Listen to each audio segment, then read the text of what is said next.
राष्ट्रहित सर्वोपरि धर्म। आज हम आपके लोगों के बीच में इस वर्तमान परिवेश में देश चुनाव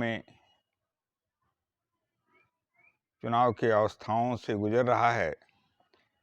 इसमें हमें और आपको स्वस्थ चिंतन की आवश्यकता है और उस संदर्भ में विवेकपूर्ण निर्णय लेते हुए मतदान कहाँ करें जिससे राष्ट्र रक्षा, राष्ट्र धर्म की रक्षा एवं राष्ट्रीयता हमेशा हमेशा अक्षुण्ण बनी रहे, इस संदर्भ में प्रकाश डालना चाहते हैं। सर्वप्रथम भारत माँ की आराधना।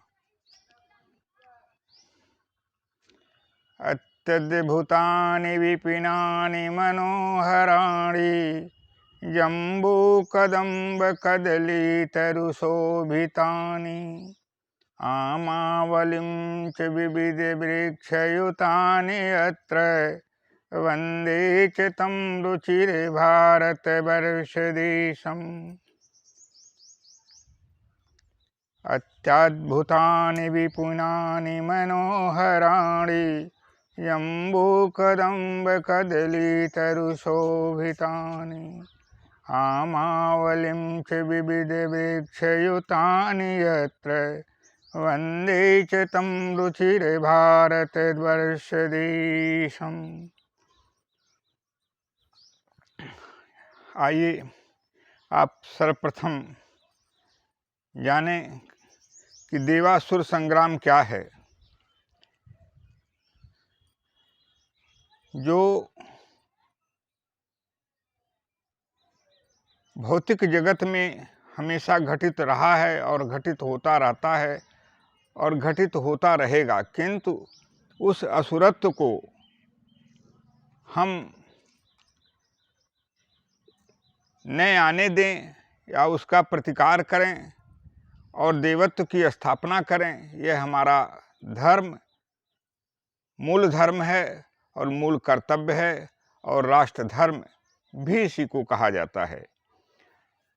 देवासुर संग्राम इस शरीर में प्रतिपल घटित होने वाला शुभ एवं अशुभ संस्कारों का, भावों का अंतर्द्वंद है।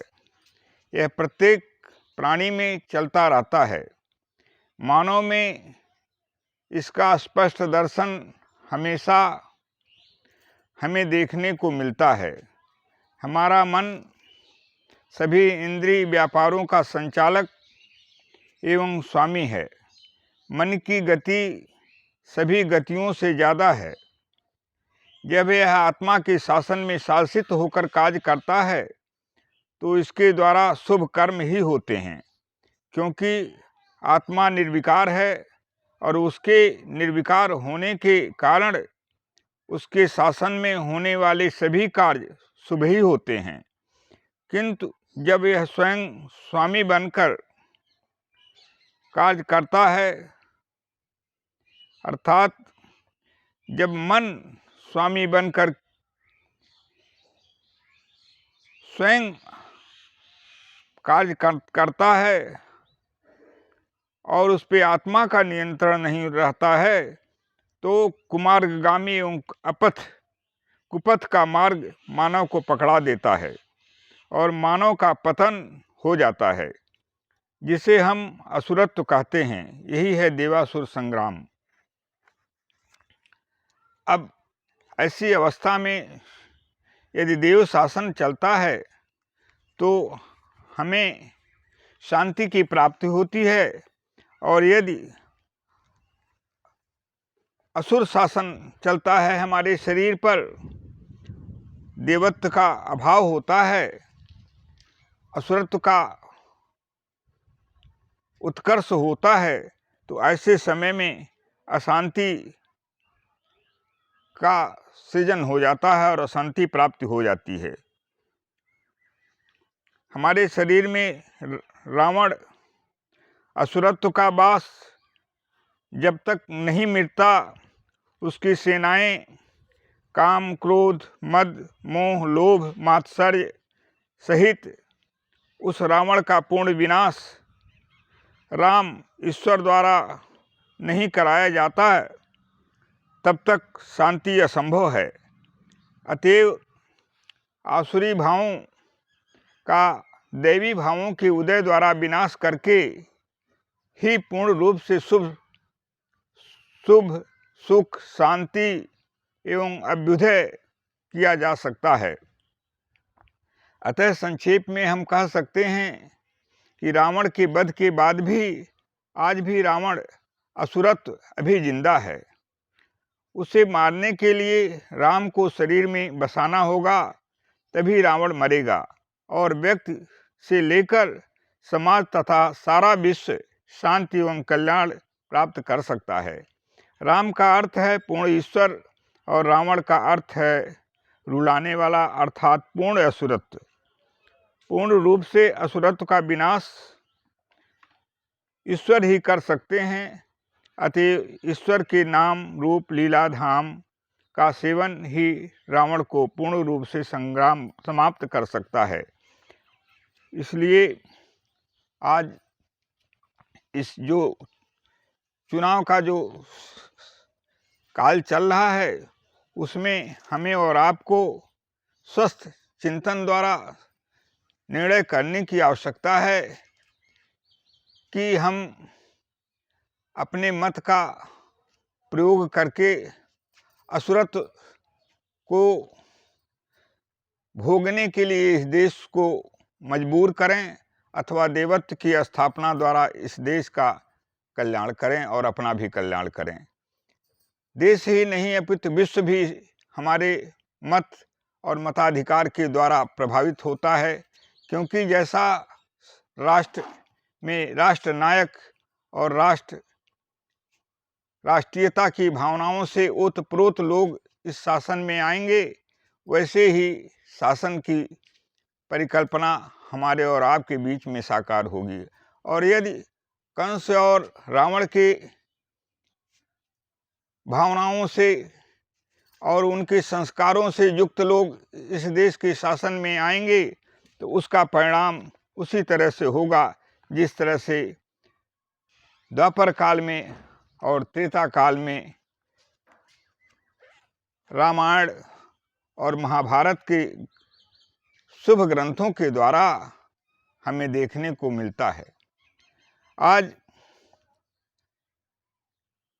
एक नारी जाति का अपमान यदि आप स्वस्थ चिंतन करें तो पूरे एक नारी का अपमान पूरे नारी जाति के अपमान के रूप में प्रतिष्ठित होता है और वह महाविनाश को जन्म देता है। आज अनेकों माताएं, बहनें, बेटियों और तमाम कुपथगामी लोगों के द्वारा उनके अस्तित्व और उनकी इज्जत और प्रतिष्ठा की हानि यदि होती है तो उसके पीछे अच्छे संस्कार के लोगों के द्वारा शासन न देने का ही कारण बनता है। और असुरत्व का विनाश हमेशा ही देवत्व का बोध जिन्हें हो और जिनके अंदर देवत्व हो उनके द्वारा ही संभव हो सकता है। आज हम देखते हैं और हमने देखा है और सुना भी है कि द्वापर की पुनरावृत्ति पूर्व मुख्यमंत्री मायावती जी के साथ जो घटना, विभत्स घटना, अमानवीय घटना गेस्ट हाउस कांड में हुई, वह उनका ही अपमान नहीं अपितु समस्त नारी जाति का अपमान था। और कुछ संस्कारित लोग और कुछ विचारवान लोग और प्रभु की कृपा ही के द्वारा उनके अस्तित्व की रक्षा हो सकी। आज ऐसे लोग जो उस घटना में सम्मिलित थे और उस घटना के जन्मदाता थे, वे अनुसूचित जाति, जनजाति और उनसे संबंधित, उन जातियों से संबंधित अनेकों जातियों के बीच में उनके आन मान और स्वाभिमान की रक्षा के हेतु आप लोगों के बीच में मत मांगने के लिए विभिन्न प्रकार के प्रलोभनों और विभिन्न प्रकार की तरह से अपना असली स्वरूप छिपाकर नकली स्वरूप में उपस्थित हैं और वे देश को पूरी तरह से अंधकार में रखते हुए वोट मांगने के लिए प्रयासरत हैं। सोचना आपको है कि जो मुख्यमंत्री पद तक पदासीन होने की स्थिति में आने वाली एक देवी का अपमान, नारी जाति का अपमान, नारी का अपमान करके पूरे भारतीय इतिहास को जिन्होंने एक अपने कुकृत्यों के द्वारा दूषित करने का काम किया है, क्या वे समय आने पर समय के अनुसार अपनी सत्ता प्राप्त करने के बाद क्या हमारे देश की अनेकों माताएं, बहनें और बेटियों के अपमान करने में किंचित मात्र भी संकोच करेंगे? यह आप और आप भारत देश के माताओं, बहनों, बहु बेटियों एवं देश के पिता तुल्य, भ्राता तुल्य सभी लोगों से और सभी लोगों को सोचने का विषय है। आज हम इस देश को एक मतदान के माध्यम से नया स्वरूप, नया शासन अथवा जो पूर्ण शासन होना चाहिए अथवा अच्छे और बुरे शासन को प्रदान करने के हेतु मताधिकार का प्रयोग करने जा रहे हैं।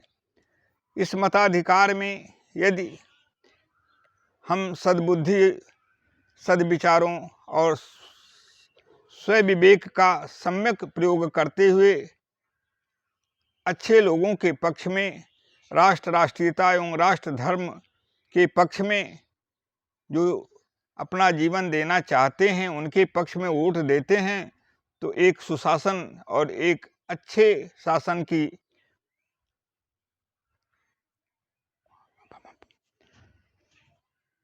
हमारे बीच में उपस्थिति प्राप्त होगी। और यदि ऐसा हम नहीं करते हैं, छद्म वेशधारियों और दुराचारी, अत्याचारी एवं राष्ट्रद्रोहियों के राष्ट्रद्रोह की भावनाओं को जो अंतः छिपा हुआ है उसे पूर्ण रूप से न जानकर ऐसे लोगों को शासन में शासन करने का अधिकार प्रदान करते हैं, तो सुनिश्चित है यह देश अमानवीय घटनाओं का, अप्रत्याशित घटनाओं का और असुर शासन में जो भी कुकृत्य और जो दोष होते हैं पूर्ण रूप से शिकार बनेगा। इसलिए अपने विवेक का, स्वविवेक का पूरी तरह से प्रयोग करते हुए देश में जो भी ऐसे प्रवृत्ति के लोग हों उनसे देश को बचाने का कार्य करें। इसी में आप, हमारा और देश का शुभ निश्चित है। इस देश की गरिमा और इस देश की स्वाधीनता, स्वतंत्रता अनेकों ऐसे राष्ट्र प्रेमी और राष्ट्र के शुभचिंतकों, स्वाधीनता संग्राम सेनानियों के माध्यम से प्राप्त हुई है, जिन्होंने हंसते हंसते फांसी के फंदों को अपने गले लगाया और इस देश को स्वतंत्र बनाने में अपना सब कुछ बलिदान कर दिया। निजी स्वार्थ निमित्त मात्र भी नहीं था, देश प्रेम ही सर्वोपरि था, जिसमें चंद्रशेखर आज़ाद, पंडित राम प्रसाद बिस्मिल, बंधु सिंह, नेताजी सुभाष चंद्र बोस, वीर हमीद,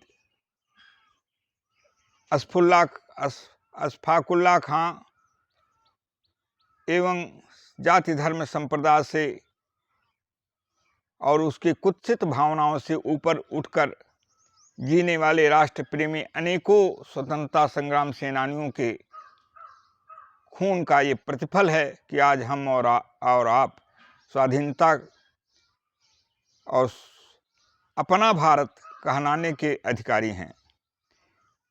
ऐसे भारत माँ के प्रति भी अपमानजनित शब्दों का प्रयोग करने वाले और उसको पूरे परिवार के सहित सुनने वाले और उनको महिमा मंडित करने वाले राष्ट्रद्रोहियों को और राष्ट्र से जिनका कोई संबंध नहीं है, स्वार्थ के लिए जो कुछ भी कर सकते हैं, ऐसे लोगों के प्रति आपका क्या कर्तव्य बनता है? क्या वे मत पाने के अधिकारी हैं अथवा उन्हें पूरी रूप से मत से वंचित करना आप और हमारा कर्तव्य बनता है? यह आप स्वयं निश्चित करें। यह देश अनेकों में अनेकता में एकता का बोध हम और आपके बीच में प्रदर्शित करता है। हिंदू, मुस्लिम, सिख, ईसाई जितने हैं सब भाई भाई, राम, रहीम, रसखान, कबीर, सूर, तुलसी, शंकराचार्य जी तथा वर्तमान समय में भी अनेकों संतों और महापुरुषों के, चाहे वे किसी भी जाति धर्म और संप्रदाय के हों, उनसे मिश्रित यह देश आज एक स्वर से अनेकता में एकता की ही भावनाओं को हम और आपके बीच में प्रेरणा स्रोत के रूप में नित्यशः प्रदान करता है। संतों की जो अवस्था होती है वह इस संसार के कल्याण के लिए ही जीवन धारण करते हैं और करते रहेंगे। विश्वामित्र जी की घटना आती है कि जिस समय विश्वामित्र जी भगवान राम और लक्ष्मण जी को मांगने गए महाराज दशरथ जी से, यज्ञ की रक्षा के लिए, देश रक्षा के लिए एवं ऋषि मुनियों एवं देश को कुमार्गामी राक्षसों से रक्षा के लिए, उस समय वहाँ की जनता ने विश्वामित्र जी से एक प्रश्न किया कि आप तो मुनि हैं, आपको संसार से क्या लेना देना है? आपको आप क्यों जो है अपने स्वार्थ हेतु राम और लक्ष्मण जी को मांगने आए हैं? उस समय विश्वामित्र जी की वाणी प्रत्युत्तर में जो निकलती है वह निम्न है। मर जाऊं मांगूं नहीं अपने हित के काज, परमारथ के काज में मोहि न आवत लाज। मर जाऊं मांगूं नहीं अपने तन के काज, परमारथ के काज में मोहि न आवत लाज। विश्वामित्र जी कहते हैं कि हे प्रजाजन, मैं मर जाना मंजूर है हमें, और मैं अपने शरीर के लिए निजी स्वार्थ हेतु मैं इन्हें मांगने के लिए नहीं आया हूँ, लेकिन परमार्थ पूरे राष्ट्र का, पूरे विश्व का मंगल इसमें निश्चित है और यह संपन्नता प्रभु के ही माध्यम से संपन्न हो सकती है। इसलिए मैं इसकी याचना करने महाराज दशरथ से उपस्थित हूँ। इसी तरह से आज यदि हमारे जो भारत देश के वर्तमान समय में